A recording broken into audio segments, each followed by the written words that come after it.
It's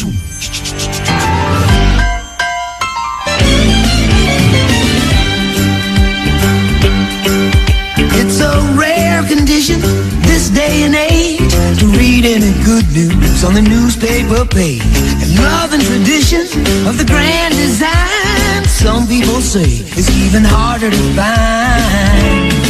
Well, then there must be some magic clue inside these gentle walls, 'cause all I see is a tower of dreams. Real love bursting at every seam. What's up? What's happening? What's going on, guys? JC here, MTV Cribs, over you to my sick home here in the Bahamas. 4-bedroom, 5 houses, 6.5 bath, and yes, I do still live with my mom. To the action. So this Thursday is the NBA Finals between the Cleveland Cavaliers and the Golden State Warriors, and ladies and gentlemen, this will be the 4th straight NBA Finals that these two are playing. What a surprise! Yeah. So as you could probably tell, I do not really care for having both of these teams the same thing every single year. It's not cool. I'm not having fun. It's boring. It's kind of stupid, honestly. Bring back Boston 2019. Yeah. So the overall narrative of this game is, can LeBron cement himself as the GOAT, the greatest of all time? Even if he wins, not gonna happen. Michael Jordan will always be the GOAT, no matter what. Just type your little, oh, but LeBron is the GOAT. Bah!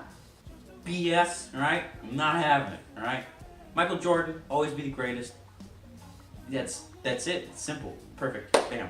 So to take a deep dive into these guys' rivalry, we have to go all the way back to 2015, where the Golden State Warriors overtook the Cleveland Cavaliers in a 4-2 series, leading the dynasty to begin. Now that team was Kevin Durant-less, and in 2016 was the same to be said.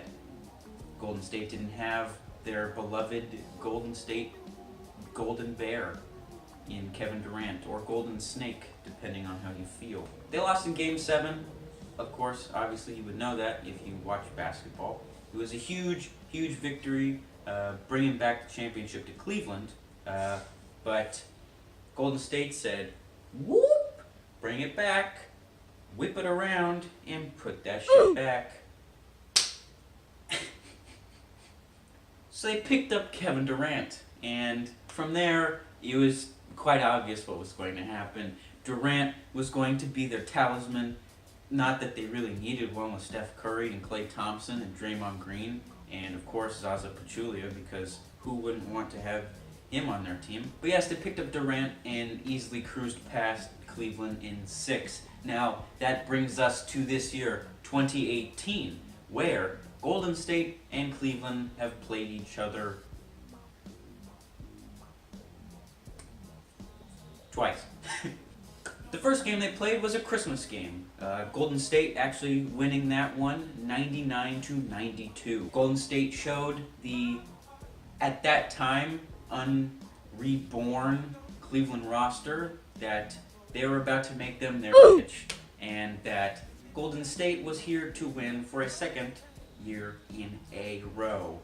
January 15th rolled around and the two played again. The Warriors this time a little bigger of a margin, 118-108. Golden State was just too much to handle, and at that time Cleveland decided to revamp their roster by trading away Isaiah Thomas and bringing in some very young and, quite frankly, inexperienced players. The crazy thing to note about the Christmas game, Stephen Curry didn't even play, which was a big factor. They still had Isaiah Thomas, who, like I said over and over again, maybe not in these videos, but in my personal opinion, Isaiah Thomas is a great player. It was good for Cleveland to trade him because he just was not fitting, but in LA, I think he will do an amazing job. So that brings us to the NBA Finals, where both teams have their final rosters. Both teams have maybe everybody healthy with exception to Andre Iguodala, who may or may not play. Not really sure at this point in time, but I hope he does to make this game very interesting. And Iguodala would make this game interesting because, let's just say it right now, he plays great defense against LeBron. And playing great defense against LeBron makes the Cleveland Cavaliers actually have to play. And that is not good when you can't pass the ball to the only good person on your team. Now don't get me wrong, J.R. Smith, Kevin Love, and who else plays for Cleveland? Well, I don't know who that is. So I guess just those three. But to wear down LeBron is the most important thing that Golden State can do. And that's the only thing that they should focus on, honestly. They need to make Cleveland's bench, Cleveland's 4 other starters, play well. And throughout this postseason, that's really not been the case. LeBron, like LeBron does, has carried their team. Which makes sense, it's LeBron, he's great, blah blah blah blah. So if they do exactly what they need to do, if Golden State D's up on LeBron, they use Draymond Green and Andre Iguodala, it's time to lift the metaphorical trophy, but in their case, literal trophy of the NBA championship. With that being said, stats aside, because you can use all the stats in the world, it's pretty obvious what's going to happen, so you really don't need stats to prove it. Golden State will come out on top. I personally believe it is going to be hard for Cleveland to win more than one game. I feel deep inside of me that they just can't do it. They cannot win more than one game. What's up with these gang signs? They can't win over one game. It's just not logical and it's not plausible. It took him 7 games to beat a team in Boston who was very young and very inexperienced and did not even have their best player and potentially their second best player, that being Kyrie Irving and Gordon Hayward. So I think Golden State will cruise through this game. They will win. They will not sweep because I just think LeBron will be LeBron and get one back, but it won't be enough. No, God! So my prediction is going to be Golden State win in 5 games. LeBron and co.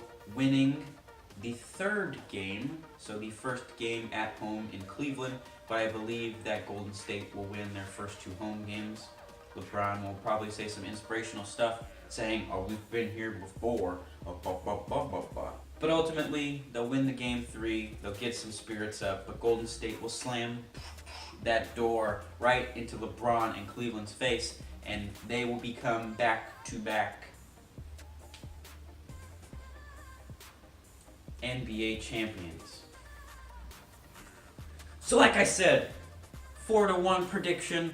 I hope you guys enjoyed this NBA Finals preview. Make sure you're looking out tomorrow for my World Cup previews and predictions. That one's going to be a good one. This one I enjoyed a lot. Let me know if you like all the space, because I'm liking all this. Oh Jesus! I'm liking all this space to be able to move around and do some stuff. Let me know if you like it. If you don't, and if you don't like it, I'll go back and sit pretty stagnant and boring, like a Cleveland Cavalier fan. I don't know. Yeah, guys, hope you enjoyed. Make sure you guys are following me to be notified if anything happens. If you don't want to, you don't have to. I'm not making you. It's neither here nor there. You can do whatever you want. I don't really mind. It's just if you enjoy these, it is easier for you to be notified if you follow my stuff. But like I said, thank you guys for watching. Thank you guys for having fun, living life, doing everything you want, just being great people, hopefully. I don't actually know exactly who watches these, so you could all be awful people, or you could be good people. I'm not really sure. I'm hoping you're all good. And I hope you guys are having a good day. And if you weren't, this makes your day. Have a wonderful, wonderful, rest of the day, and I will see you guys tomorrow. White Mamba. Whoop, whoop, whoop. Out. Peace. Shit don't work with only, yeah. This shit don't work with only you or only me. Need a little bit of you all over me. I've been waiting for that special moment.